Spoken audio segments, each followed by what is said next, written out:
Muy buenas, ¿cómo están? Soy Emilio Perini y es para mí un verdadero gusto, un auténtico placer estar aquí haciendo nuevamente Tenemos Historia, el programa, el espacio de radio donde nos proponemos conversar con académicos, historiadores, periodistas, escritores, profesores, oftalmólogos, médicos, ingenieros. Bueno, hoy redactor publicitario. Uno de ellos, sí. Yo pensé, dije, claro, hoy redactor publicitario. Hoy no está, hoy también tenemos otra novedad. Otra incorporación. Y lo que vamos a ir adelantando antes de ir a toda la parte parroquial del programa de hoy es, si nos está escuchando mi amigo Juan José Sebrelli, hoy el programa no es para él. Hoy el programa no le va a gustar. O tal vez sí, o descubra algunas cuestiones sociológicas de las cuales a él le interesan profundizar. Les recuerdo, antes de presentar a nuestro invitado hoy, que nos pueden escribir a programa tenemoshistoria@gmail.com, que me pueden encontrar en Twitter, @Emilio Perina, que los programas están siendo grabados en video y los pueden ver en internet a través de los canales vimeo.com, con B corta, tienen que poner vimeo.com/tenemoshistoria, y además también los últimos programas ya están en YouTube.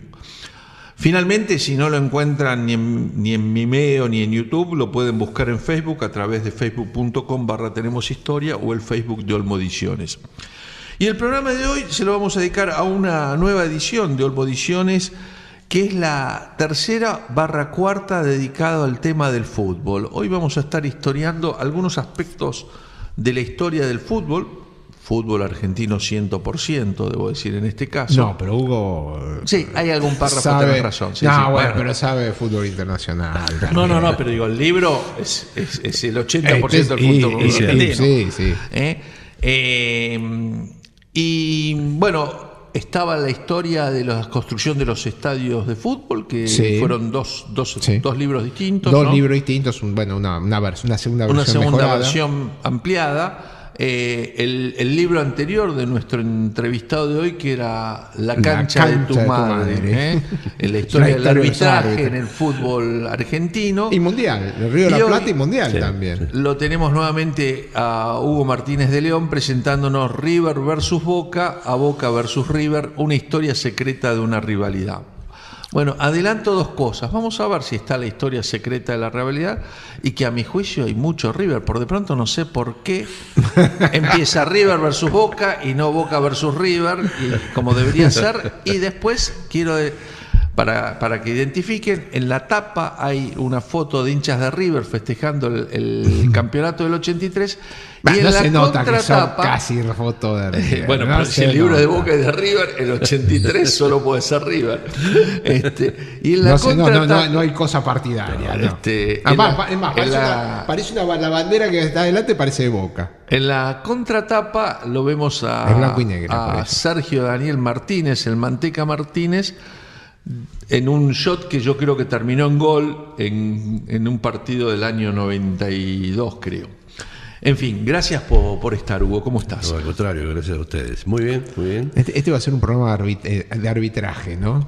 Y a vos te va a tocar ser con el muchas árbitro. Inclinaciones. Sí. ¿No? Bueno, ya empezamos con una cosa tendenciosa, ¿no? Los oyentes saben este es el problema que lo que está transmitiendo Emilio, que es de la rivalidad de una parte. Sí. ¿no?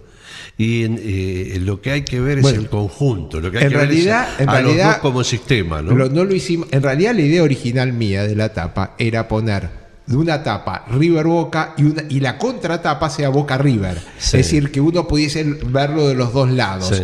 Pero había que ser dos y SBN. Era todo un lío legal, con lo que no lo pudimos hacer. Y aparte todo el mundo tendría que verlo. Son esos libros que uno los puede leer de un lado o del otro. Hubiese sido más complicado. Pero este planteo que hizo Emilio yo lo vi de entrada. Alguien me va a decir, ¿por qué primero Boca, por qué primero River? Si va por orden alfabético, está claro que la B es antes que la R. Ahora, si va por el nacimiento de las instituciones, River nació antes que Boca. Sí. Vamos a presentar los auspicios del programa y estamos conversando con Hugo Martínez de León de River versus Boca, Boca versus River, una historia secreta de una rivalidad donde los oyentes saben que yo tengo partido tomado.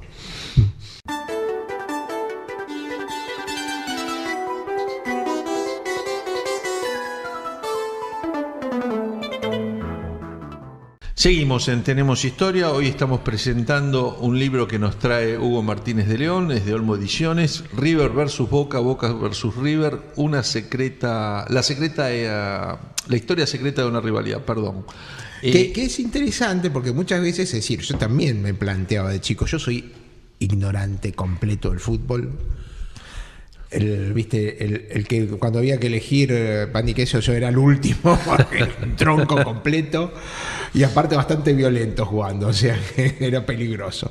Pero siempre me decía, ¿y por qué Boca River si uno está acá, el otro está al otro? ¿Y de dónde viene esta rivalidad? Claro, eran vecinos. Nacieron, unos son a 3 cuadras de diferencia, claro. 4 cuadras de diferencia. Nacieron en el mismo barrio, ¿no? Y de ahí viene la rivalidad de vecindario. Pero Hugo plantea un tema que yo creo que es muy interesante y muy original con respecto a la creación del fútbol, a la formación del fútbol. Vamos a ir a eso. Eso es un tema muy interesante que creo que primero quiero describir un poco el libro, porque el libro, además de textos, que es de lo que vamos a hablar y donde hay investigación, está nutrido de una gran cantidad de fotografías, todas ellas muy, muy lindas, ¿no? Muy hermosas. Acá hay una de River versus Boca en 1947, realmente como foto a mí me parece muy impactante. La mayoría son del Archivo General de la Nación, pero empieza con hay una foto, por ejemplo, esta que no sé si es del archivo. No, esta la sacamos nosotros. Esta donde se instaló el primer campo de deportes del Buenos Aires Cricket Club, que es al lado del planetario. Claro, donde estaba el planetario. Exacto. Sí, pero el planetario, sí. La primera frase del prólogo, que lleva el título Propósitos, es: el fútbol es la continuación de la guerra por otros medios. ¿Esto siempre fue así o se ha convertido en esto en donde hoy vemos al fútbol muy vinculado a negocios turbios, a la política, a las barras bravas? Todos esos fenómenos son relativamente recientes.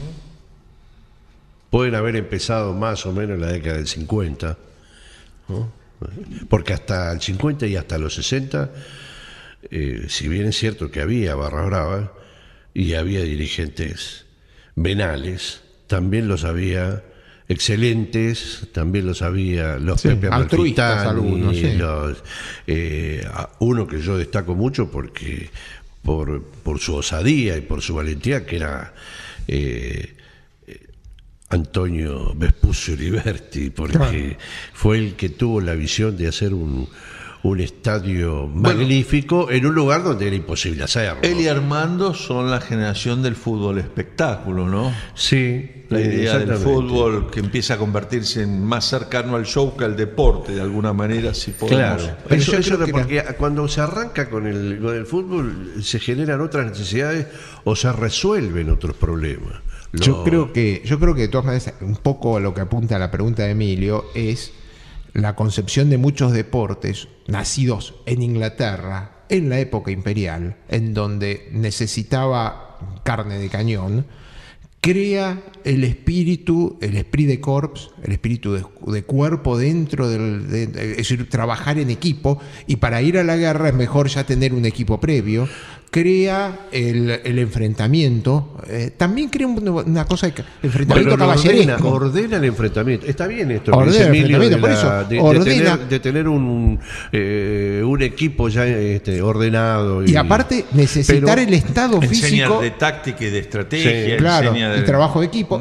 Y aparte, el estado físico de los combatientes. También. Porque si tenemos el ejemplo más dramático se vio en 1870 cuando Alemania invade Francia. Los alemanes tenían educación física y vinieron aparte de que lo destrozaron físicamente. Y después viene el Balón de Coubertin, que después, ahora tenemos las Olimpiadas de la Paz, etcétera. Pero al principio el Balón de Coubertin era, muchachos, en el 70 nos dieron una paliza. Tenemos que empezar a entrenar a nuestra gente, porque si vamos a otro enfrentamiento, vamos a pasarla mal. O sea que guerra y deporte tienen una correlación. Cuenta, es cierto. Pero el primer beneficio que tienen los ingleses con la implementación del fútbol como sistema y con sus reglas es en las universidades. Claro. ¿Por qué? Porque ahí había un caos. Los estudiantes hacían cualquier tipo de tropelía y no había forma de controlarlos. Bueno, hasta que en algún momento se les ocurre organizarlos en equipos y enfrentarse unos contra otros y limitar en un campo de juego toda la agresión y todos los problemas. Bueno, y fíjese, resolvieron un problema muy serio pues en yo ese momento. Mal no recuerdo, cuando sale el penal, que era penalty goal, es porque en ese año, y creo que estoy hablando de 1870, se habían matado. En el momento, claro, una fractura expuesta en 1870 era la muerte. Claro, se infectaba, osteomielitis, septicemia, te morías. Sí. Habían muerto como 4 o 5 jugadores en Inglaterra jugando al fútbol, y justamente cuando llegabas a esa área, los tipos te mataban.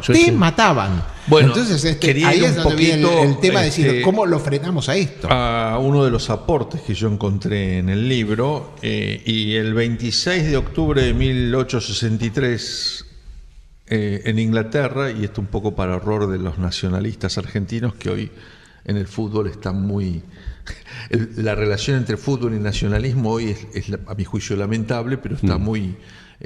hay una afincada. Claro, está como muy unida una cosa a la otra, ¿no?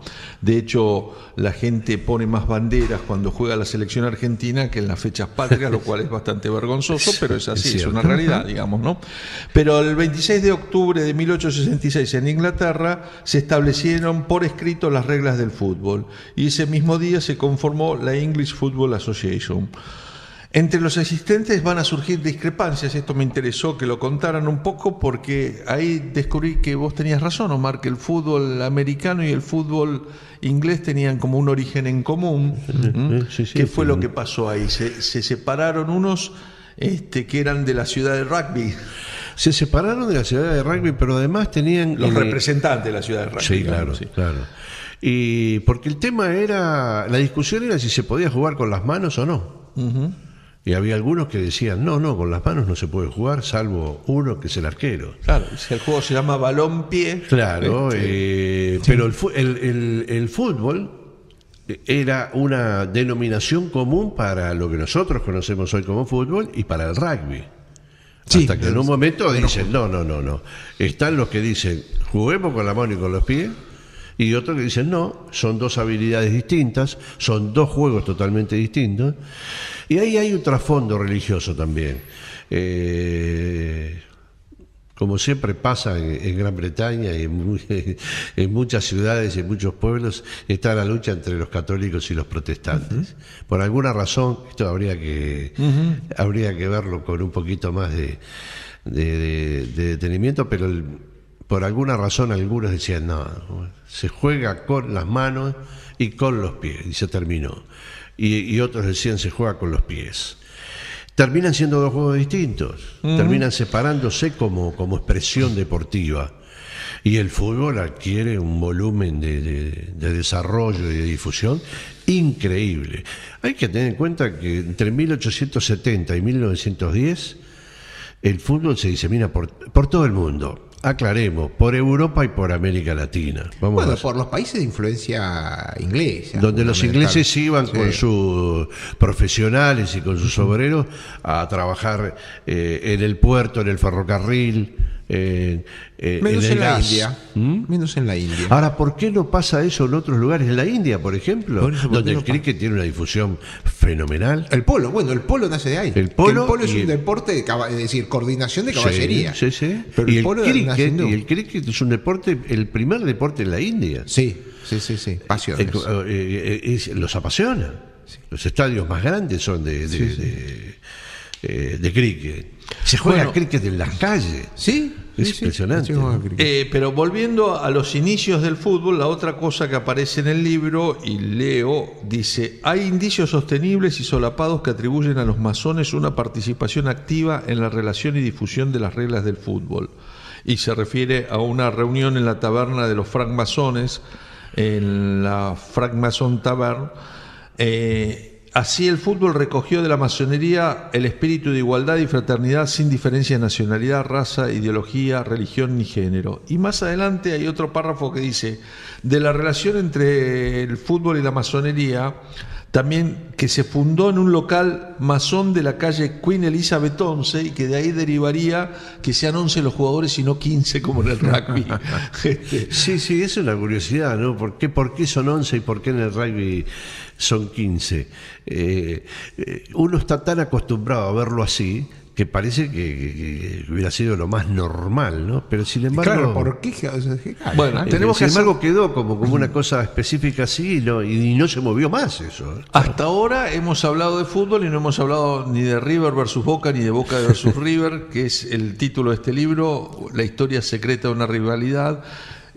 Vamos a ir a una primera pausa y después nos vamos a meter en el primer partido de fútbol jugado en la Argentina. Y ya entrando un poco más y viendo también de vuelta esta relación entre ingleses, masones y el fútbol.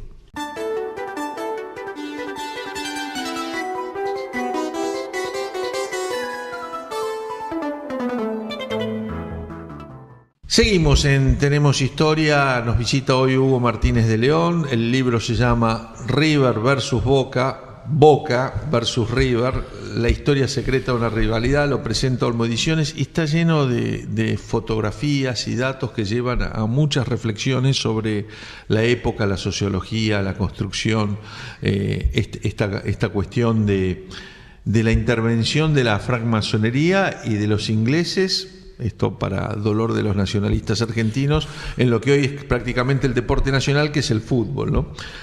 Pero el 20 de junio, Día de la Bandera, tal vez por eso, de 1867, se jugó el primer partido de fútbol. Convengamos que el 20 de junio de 1867 no era el Día de la Bandera, porque el Día de la Bandera es de 1938, claro. Antes de que alguno... No fue feriado ese día.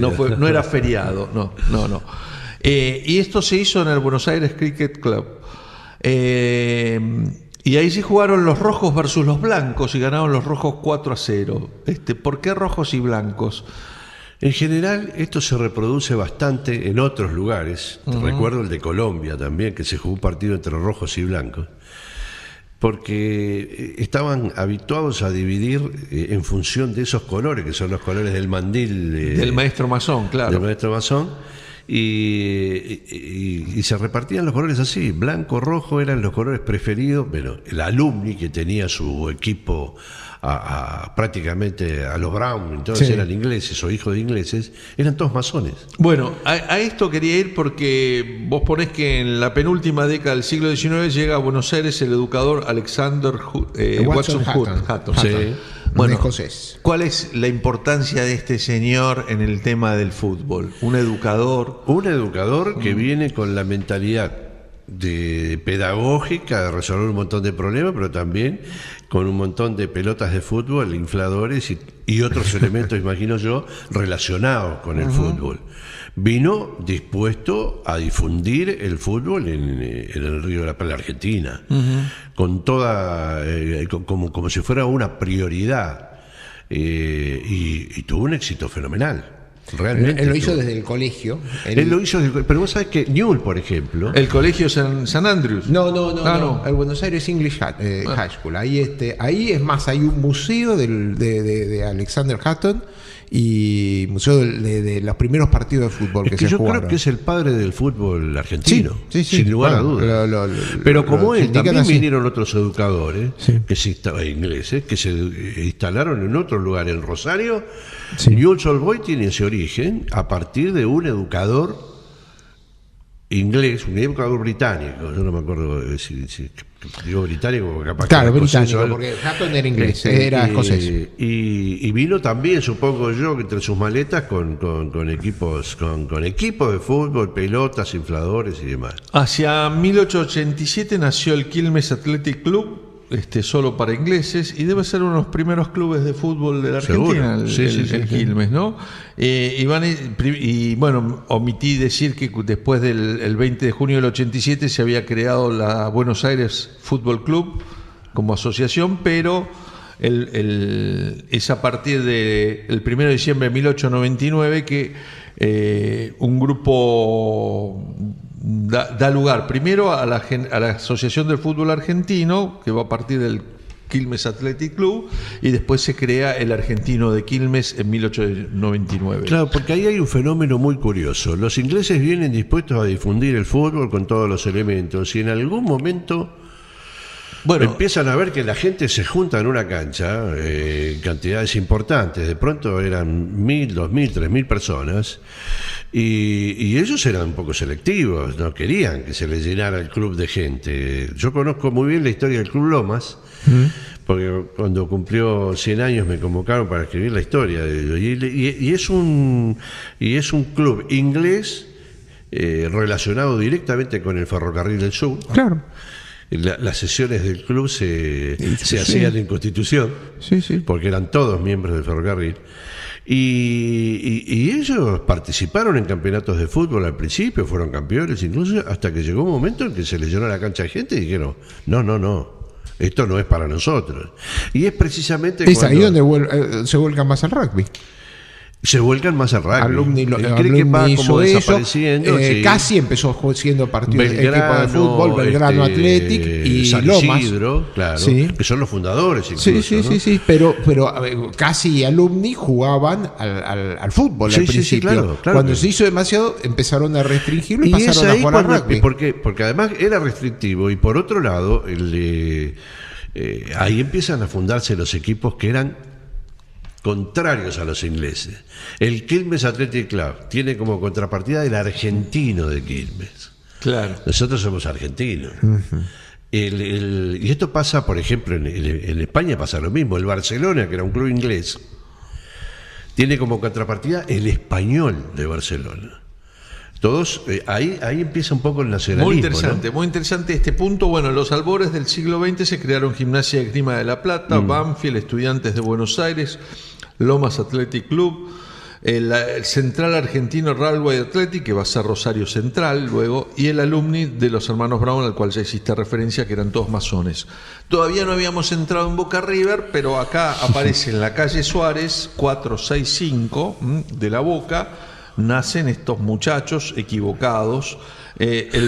Supuestamente el 25 de mayo de 1901. Hay una controversia con respecto a eso. Casi todos los clubes tienen como fecha de fundación el 25 de mayo o algo así. Porque era el día feriado para ellos, era el feriado. Claro, trabajaban todos. Y acá hay un concepto de Hugo que hay que destacarlo. Es decir, los deportes nacen para combatir el ocio. Es decir, el tema de los romanos y el pan y circo había mantener tranquilas las masas entretenidas, y en un momento estos deportes que se vuelven populares y nacen también los fines de semana, los días feriados, para decir, bueno, muchachos, lo tenemos entretenido porque si no esto termina siempre mal. Termina en un escándalo. Yo creo que esa fue una de las razones fundamentales por las que se creó se crearon los deportes en general. Y los elitistas. Los elitistas del Comité Olímpico Internacional, empezando por Pierre de Coubertin, que por supuesto han hecho cosas maravillosas, también dijeron, muchachos, el deporte es amateur. No querían saber de nada de jugar un noble, un duque, un qué sé yo, alguien de la nobleza al lado de una persona, de un trabajador, de un obrero, y donde quizá el obrero era mucho más hábil que el noble para jugar a un deporte determinado, ¿no? Entonces ahí los igualaba. Y dijeron, no, el deporte es amateur. El que juega tiene que tener sustento como para decir, yo no tengo que trabajar. Y el trabajador no podía estar a la par de ese noble. Por eso la lucha increíble con el amateurismo, ridícula por otra parte, porque se simuló con aquella figura del amateurismo marrón durante mucho tiempo, se le pagaba a los jugadores. Lo mismo pasó con el bajo rugby. Cuerda, con el rugby lo mismo pasó. Y con el rugby pasó lo mismo. Ahora, quería detenerme en la fundación de River, el 25 de mayo de 1901, en la calle Suárez 465. El primer presidente fue un jugador del equipo y su primer capitán, Leopoldo Bar, ¿no? Después Pasarela va a igualar esto de ser capitán, jugador y presidente en otro orden, ¿no? Pero me preguntaba si hay algún recuerdo al señor Leopoldo Bar en River, porque la verdad, confieso, no soy un experto en el estadio de River, no sé si hay una tribuna dedicada a él o que lo rememore. No sé, yo desconozco eso. Tiendo a pensar que no. Yo también, porque que no se lo recuerda con la importancia que ha tenido él en la historia de River. Fue una figura importante, Bar. Bueno, no solo ahí, sino en lo político también, ¿no? Y después, bueno, hay está una foto del señor Bar y una foto del equipo de Watson Hutton en el colegio inglés en 1898, más una foto del barrio de La Boca donde se puede ver de fondo el estadio de Boca, pero yo estaba buscando otra de la construcción del estadio de River. Vamos a hacer una pausa aquí y después vamos a ubicar el estadio de River. Acá lo encontré, Aristóbulo del Valle y Pedro de Mendoza en 1920. Vamos a hacer una nueva pausa y seguimos conversando de River versus Boca, Boca versus River, la historia secreta de una rivalidad, con su autor Hugo Martínez de León.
Seguimos en Tenemos Historia. Les recuerdo que me pueden escribir al programa tenemoshistoria@gmail.com, que estamos en Twitter, @Emilio Perina, que el programa está siendo grabado en video por Daniel Villarroel y que lo pueden encontrar en internet a través de los canales de video vimeo.com con B corta, vimeo.com/Tenemos Historia, que también lo pueden buscar en YouTube, y que estamos en Facebook, tanto como Facebook de Olmo Ediciones o el Facebook /Tenemos Historia.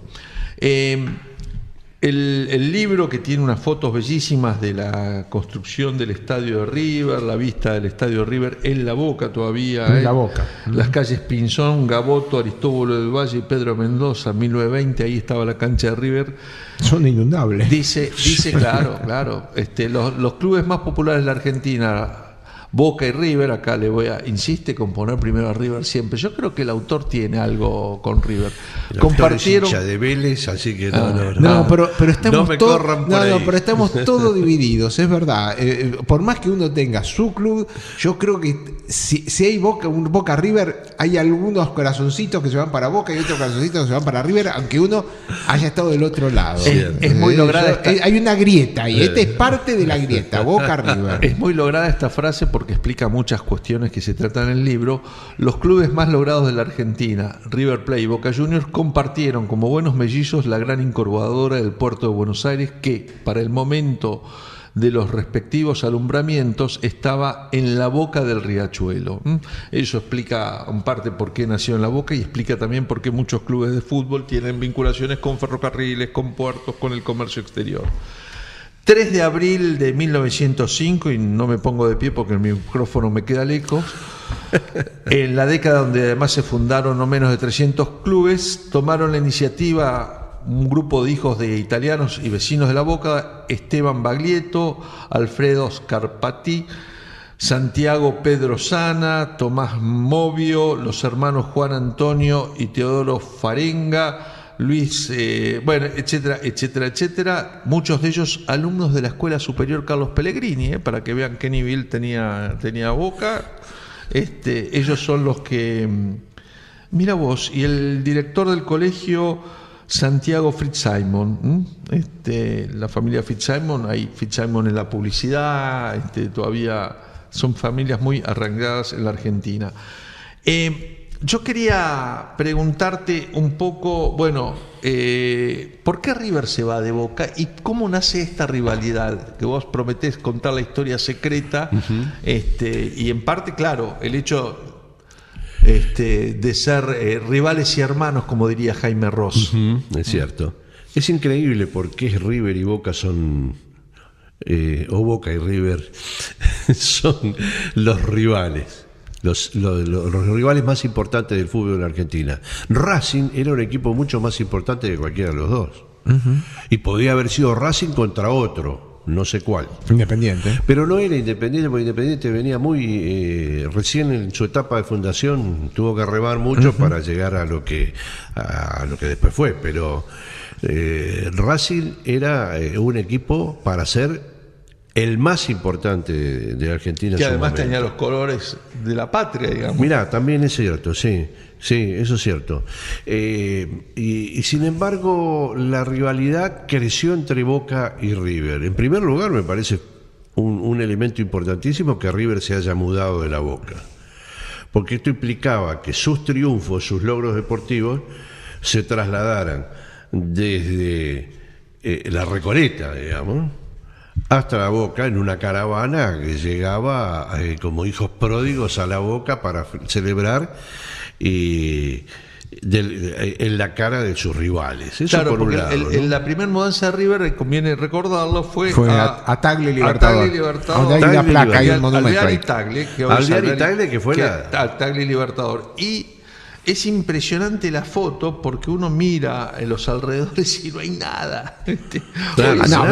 Había, hoy es plaza eso. Y ahí, pero no hay ningún edificio alrededor. No, había sobre el Libertador de la Mano enfrente, donde está la embajada, ahí había toda una serie de casas señoriales que hoy son embajadas, la embajada de Perú ya estaba en esa época. Y del otro lado, que estaba TC, era un baldío. Claro, ahí se juntaban 15.000 personas en los partidos importantes. Sí. Fue una etapa característica de River. Y ahí los dirigentes de River entendieron que para ser un club importante tenían que tener una cancha importante.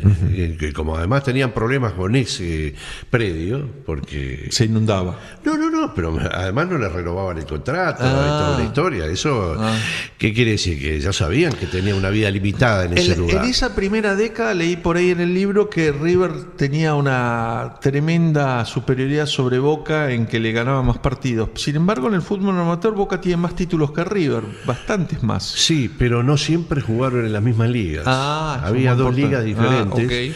Y entre Boca y River, para mí la rivalidad crece cuando Boca crece, que es en el año 25 con la famosa gira. La gira por Europa. La gira por Europa es 23 partidos que creo que ganaron 22 y empataron 1. Esa fue una gira muy importante y una avivada de Natalio Botana. Aquí vamos. Bueno, a mí me parece que vamos a hacer acá la pausa para ir al último bloque. Lo vamos a hacer un poquito más largo porque viene, a mi juicio, el gran cambio del fútbol, que es desde mediados del 20 hasta mediados del 30, exacto, si vos querés. Sí. Y bueno, ahí hay toda una mutación en la relación entre el fútbol, la política y la sociedad, donde Natalio Botana, Marcelo T. de Alvear y sobre todo Agustín P. Justo tienen mucho que ver. Es así. Algunas cosas que muchos después le atribuyen a Perón, pero que son previas, y que Perón toma como buen observador.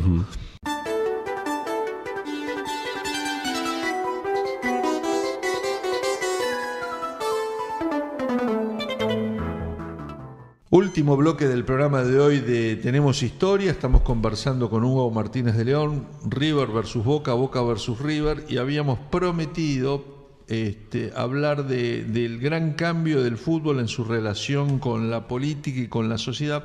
Pero antes debo decir que yo me encontré con una sorpresa de una foto en la página 52, donde hay un grupo de dirigentes de Boca en una comida en 1983, donde están Oscar Pastor Magdalena, que era presidente de la Cámara de Anunciantes y fanático de Boca. Está el que después fue presidente de Boca, Antonio Alegre, está Armando, y está mi padre en la mesa. Así que para mí fue toda una sorpresa. Al lado hay una foto también de una reunión en Boca de 1984 de un joven Coppola un joven Ruggeri con rulos y pelo, y también Gareca con Joven mucho pelo. Gareca. Sí, la verdad que son unas fotos increíbles las que tiene este libro. Pero nos quedamos, y el tema que a mí me parece que va a producir un cambio, y es un dato, es que durante algunos meses de la década del 20, nada menos que Botana, Natalio Botana, entre febrero y agosto de 1926, va a ser elegido en la Asociación del Fútbol Argentina. Y me parece que, entre otras cosas, él le va a dar ese giro. Primero cubre la gira famosa de Boca campeón en el Del año 25, 25, con sí. crítica, y creo que él es el que le da un tono masivo al fútbol que hasta ese momento el fútbol probablemente no tenía, y que durante mucho tiempo estuvo detrás del turf y detrás del turismo de carretera como deporte masivo en la Argentina, digamos. Ya estaba creciendo el fútbol en importancia y Botana tenía a un jefe de deporte que era Hugo Mariani, a quien lo coloca prácticamente en el buque con la delegación y le impone el deber de mandar constantemente información de lo que era la gira de Boca. Y Mariani, que era un hábil periodista para escribir y para desarrollar un montón de notas interesantes, hace que la gira de Boca se transforme en un suceso nacional. Boca había ido también reforzado con jugadores de selección. Había 3 o 4 jugadores que eran muy importantes, que si los clubes les había prestado.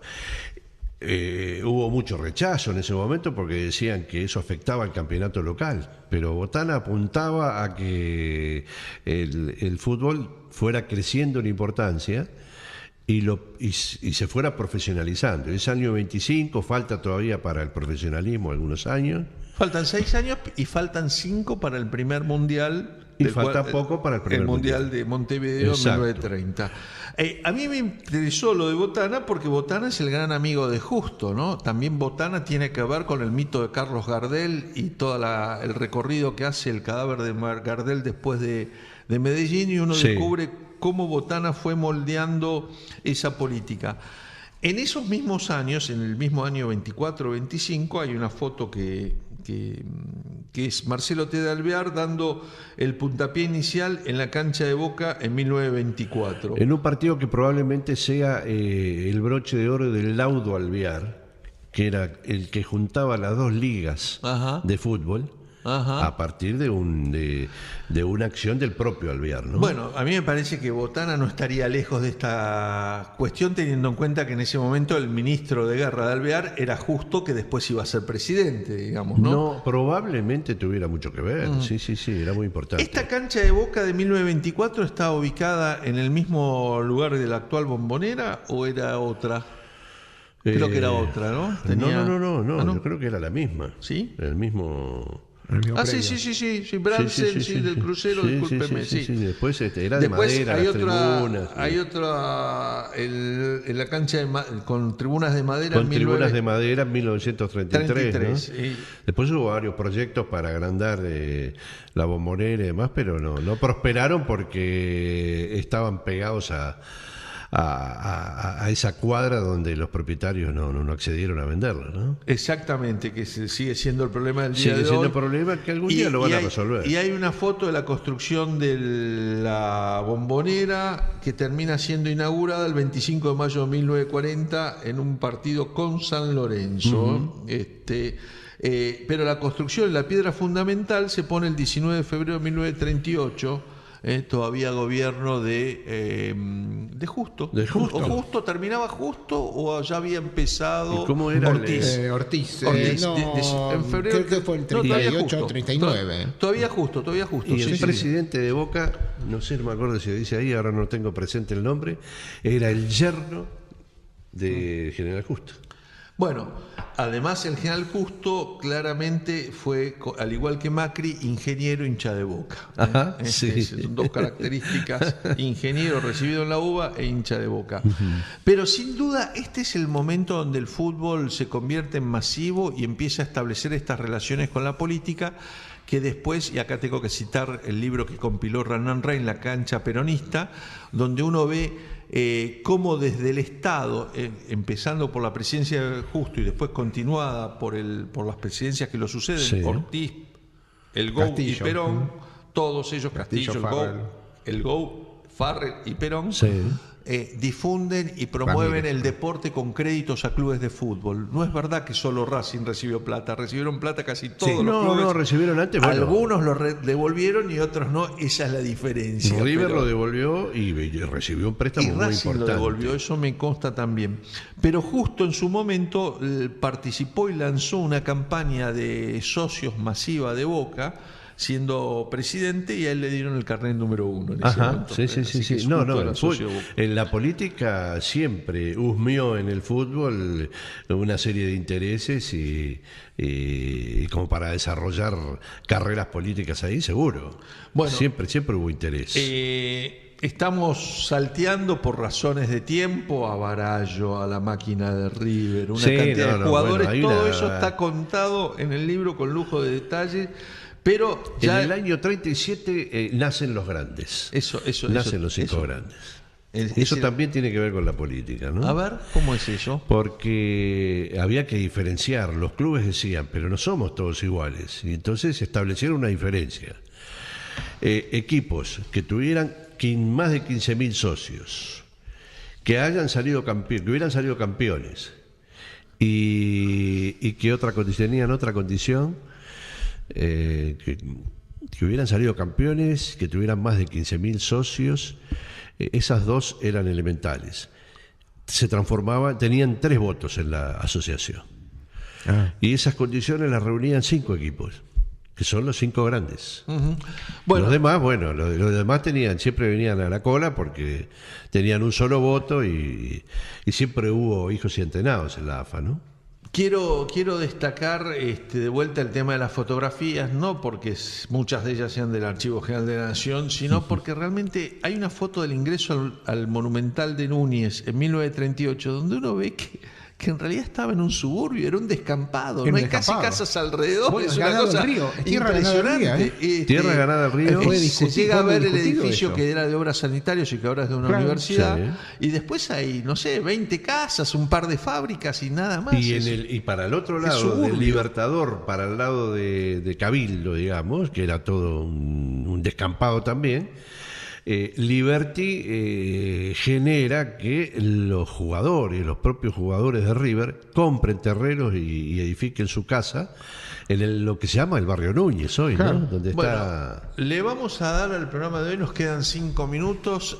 En principio un final feliz. No vamos a hablar de la puerta 12, no vamos a hablar de la violencia en el fútbol, porque todo eso requeriría casi, yo diría, un programa, ¿no? Sí, sí, Porque sí, uno sí. puede, sobre todo, a partir del proceso militar y del regreso a la democracia, esa convivencia que en los 70 se había empezado a manifestar entre la hinchada de Atlanta y el peronismo, la cancha de Atlanta y el peronismo, Sí. montoneros, empiezan a aparecer la utilización de los clubes de fútbol vinculadas a las estructuras partidarias, las estructuras, De poder, el sí. aparato, esa era la palabra Sí, que no sí, me sí, salía, sí, ¿no? aparato. La generación de aparatos de poder. Pero sí me quisiera detener en los años 50, fines de los 50 y principios de los 60, porque aparecen dos personajes, uno lo acabas de mencionar, Antonio Liberty y Alberto J. Armando, que son los que usan esa rivalidad para convertir el fútbol espectáculo, ¿no? El fútbol televisión, es cuando empieza el matrimonio con la televisión, empieza los grandes torneos de verano. Creo que el que más lo vio eso en lo que tiene que ver con lo visual y con el espectáculo fue Armando, sin lugar a dudas. Armando sabía movilizar, El show, digamos, sabía ¿no? lo que era el show. Vos no te olvides que- se separa un poco del deporte, yo siempre lo digo así. Sí, sí, sí. Entra el marketing en el fútbol. Era muy audaz, Armando, acordate de la gran rifa, ¿no? Aquella La ciudad rifa, deportiva, la ciudad deportiva, deportiva, aquel intento de llevar la bandera de Boca a la luna, cosas de las que se hablaba en algún momento y la gente le creía, ¿viste? No, pero aparte, todavía, es decir, no hay. Es decir, hace un espectáculo para toda la familia. Porque Sí, era el sí, momento sí. donde la idea era ir a la cancha, presionar el palco, es decir, iba toda la familia. Es cierto, y Eso además después estaba se la, perdió. la Bueno, ciudad deportiva, que era la ciudad deportiva que era era un atraer lugar- a la familia. El cine, la confitería, la confitería, los ¿cómo se llama? juegos. El autocine, que Sí, entraba con el coche. eso era un parque de la costa que multiplicado por 2, a lo mejor en su momento. Sí. Ahora, increíble que eso hoy sea un descampado. Nada. Sí, no Bueno, es nada. Y al revés, una visa de emergencia. Sí, claro. Hablando de descampados y demás, veo otra Firto del Monumental en el 71 y ya ahí hay una tremenda ciudad alrededor. Pero más me impresiona la foto de la página 70 del estadio de Boca de madera, con las tribunas de madera, porque alrededor están las mismas casas que están hoy. Sí, eso no cambió. Estos conventillos de la Boca son los mismos y ya estaba rodeado de casas, salvo el tramo donde están las vías del ferrocarril, digamos, ¿no? Porque es un barrio donde que ya la estaba cancha habitado. se insertó ahí. Es un barrio es un predio portuario. Sí, densamente poblado. Con todas sus características, con casas precarias, casas de chapa, Casa ¿no? de chapa, Las típicas sí, típica casas de casa de la chapa, Boca. ¿no?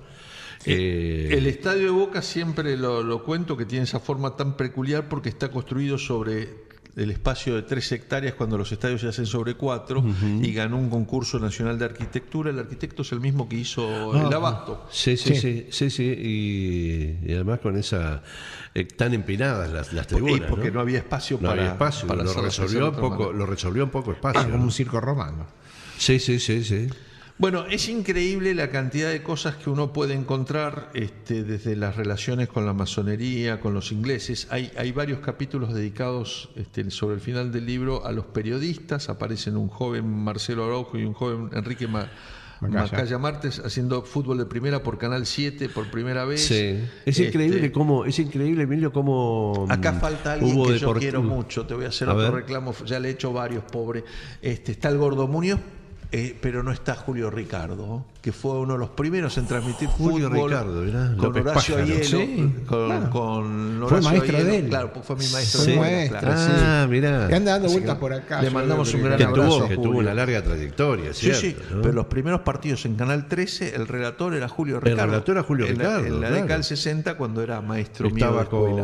con Apo también, que hacía los comentarios, creo. Que eso es muy curioso. Los periodistas deportivos, que ahora son tipos muy cultos. Eran tipos, general, sí, Julio bueno. Ricardo, tipos se expresaban perfectamente. No, en aquella época bueno, es brillante. toca muy bien el piano. Es decir, son tipos Pero que estaban con tenía- una formación intelectual en el diario La distinta. Nación, sobre todo. El gráfico tenía periodistas excelentes. Panseri. Y fue la Panseri. escuela de periodismo Sí, de sí, muchos sí, periodistas Panseri. políticos después. Claro, en el muchos diario de ahí pasaron a la La política. mayoría pasaron Sí, por sí, sí. deportes y después a política, Sí, ¿no? sí, sí. Pero Esto es un grandes fenómeno, comentarios. claro, es un fenómeno que se viene dando incluso ahora. No sé si tanto, pero es cierto que había Bueno, otra lo que pasa es que preparación. yo creo que al periodismo la parte inicial pasa a ser la deportiva, es como los deberes, es decir, pasa a deportiva y después cuando le ve el talento, algunos tienen voluntad de pasar a algo más distinto. No, son no tan muchos los deportivo. periodistas. Hoy, si te pones a hacer una lista, son muchos los que han empezado como cronistas deportivos. Bueno, Tinelli sigue más lejos. Nelson Castro, Sí. Leuco, Vilouta, Julio Blanc. Hay un montón de gente que ha empezado en Atilio Cadorín en La Nación, para recordar a alguien. Antes de Cadorín, se me fue quien hacía la columna de los domingos de La Nación, también había pasado por deportes. El mismo Claudio Escribano, yo creo que pasó por deportes. ¿Sí? Sí. Tenían un poco más de cuidado por la pluma en el gráfico. Vos leías el gráfico y aprendías un montón de cosas. Moro Cotó, Frascara, Dante Panzeri. ¿no? Dante Panzeri, por eso. Nos quedamos sin tiempo, podríamos ir hablando de fútbol, de política, de Boca y de River, pero aquí concluye el programa de hoy. Gracias, Hugo Gracias, Martínez de Emilio, León, por haber estado acá con nosotros. Terminamos con River versus Boca, Boca versus River, la historia secreta de una rivalidad que parece no tener fin, como la historia. Omar, ¿te parece que ¿será parte de nuestra grieta? Sí, eso. Igual, y cierro con esto, ¿no? El fútbol está claramente declinante en la Argentina. Está en una. Bueno, sí, por los últimos No, papelones. pero pasamos? mueve menos de lo que movía hace 20 años atrás, y hay Bueno, una tendencia. sí. Yo creo que justamente, se mataron a sí mismos. Sí. Fue Bueno, una le ha especie- pasado al turf, una especie le de ha pasado al suicidio. automismo deportivo, le pasa a muchos deportes. Sí. Cuando las cosas no se hacen bien, se pagan. Sí. Nos reencontramos la semana próxima aquí en Tenemos Historia. Los vamos a estar esperando. Pasen Vamos a una buena estar acá, semana. Chao.